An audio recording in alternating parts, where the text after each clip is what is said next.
देखिए, कल मैंने आपको जो बताया था कि बाल विवाह के दुष्प्रभाव, मैंने आपको बताया बाल विवाह होता है बाल अवस्था में, और जब बाल अवस्था में शादी होती है, जब उसकी शिक्षा ग्रहण करने की उम्र होती है, तो शिक्षा ग्रहण उम्र करके जब वो 20 साल का तक होता है, 20 साल पार करता है, टीन एज पार करता है, तब तक उसके 2, 4, 5 बच्चे हो जाते हैं। जब बच्चे हो जाते हैं, खुद की शिक्षा गई।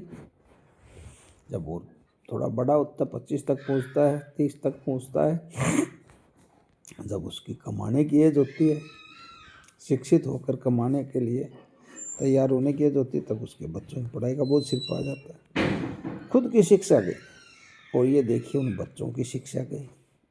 उन बच्चों की शिक्षा के बाद का सफ़र, उन बच्चों को भी खुद को तो पैतृक धंधे में लगना पड़ा। जैसे जमींदार है, और जमींदार का बच्चा क्या करेगा, फिर पढ़ेगा नहीं तो जमींदारी में लगेगा, या जमींदार खेती मजदूरी करेगा।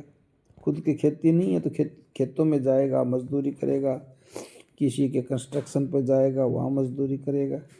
अब मजदूरी से तो पेट ही भरेगा, यहाँ तक कि मजदूरी से ढंग से पेट भी नहीं भरेगा, ना मेडिकल ढंग से मिलेगा, ना बच्चों की परवरिश ढंग से होगी, और वो फिर क्या करेगा, बच्चे भी अनपढ़ रह जाएंगे, और वो शादी के लिए भी अपनी तरह ही जल्दी करेगा फिर, क्योंकि उसको तो अनुभव हो रहा है जल्दी शादी का, वो भी रह जाएंगे। देखिए कब सुधरेगा ये समाज। ऐसे ही चलता रहा तो शिक्षा का स्तर तो उसका डूब गया। क्या शिक्षा ग्रहण की उसने, आप बताइए, कहाँ शिक्षित हुआ, बताइए। अब ये अनुभव मैंने महसूस किया। मेरी शादी हुई जब मैं 10वीं में था, किसी तरह खींच के मैंने बीए तो कर ली, ना तो बीएड कर पाया, ना एमए कर पाया, मेरा अनुभव है। और जब मैंने एमए की तब तक मेरे 4 बच्चे हो गए। अब अनुमान लगाइए। फिर अलग हो गए 2-4 साल बाद। अब बच्चे भी स्कूल जाने लगे, सरकारी में भेजने लग गए, प्राइवेट में 1-2 बार भेजने का प्रयास किया, फीस नहीं पहुंची, फिर हटा लिया। देखिए बच्चों की पढ़ाई की कितनी दुर्दशा हुई।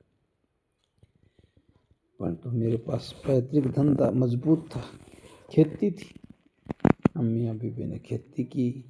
वो बीए जो मैंने की उससे मुझे ज्ञान हुआ, क्योंकि शिक्षा तो सिखाती है, सीखती है, शिक्षा सीखी जाती है, और फिर शिक्षा सीखी जाने के बाद शिक्षा जो सीखता है उसको सिखाती है कि आगे क्या करना।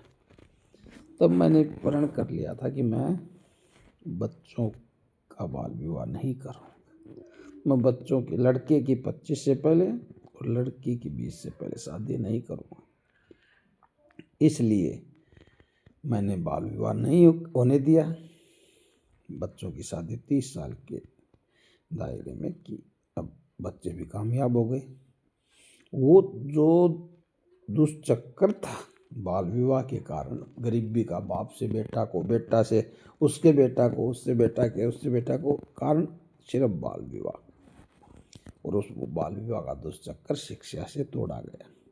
मैं तो ये कहता हूँ, यदि शिक्षित बनोगे तो आगे की पीढ़ियाँ सरकार के सामने भी हाथ नहीं फैलाएंगी, अपना प्राइवेट धंधा कर लेंगे। आज प्राइवेट रोजगार इतना है, प्राइवेट कंपनियों में इतने पैसे मिलते हैं। यदि आपने टेक्निकल एजुकेशन दिला दी अपने बच्चों को तो वो किसी के मोहताज नहीं है। तो किसी तरह भी करिए।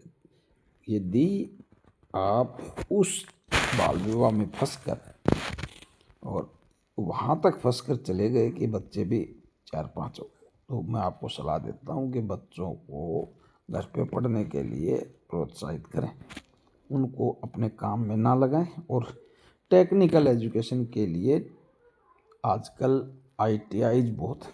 जिस भी ITI सर्टिफिकेट में डिप्लोमा बोलो, उसमें यदि दाखिला हो जाए तो उसी में दाखिला कराओ, ताकि वो टेक्निकल हो जाए। ये मानकर चलना, उनके बच्चे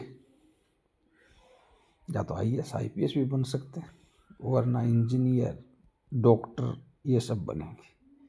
और आप इतना करेंगे तो आगे बढ़ेंगे। थोड़ा सा बलिदान देना पड़ेगा आपको, आपके सुखों का बलिदान।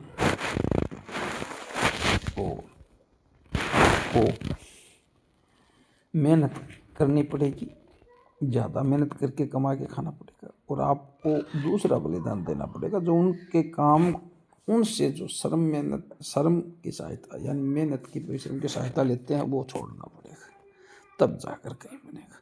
देखिए ये सब कांड किससे हुआ? बाल विवाह। इस बाल विवाह से बचिए, आने वाली संतान को बचाइए।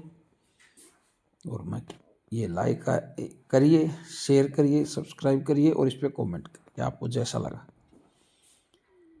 इसके ऊपर मैं एक लेख भी लिख रहा हूँ, जो ब्लॉगर पे डालूँगा।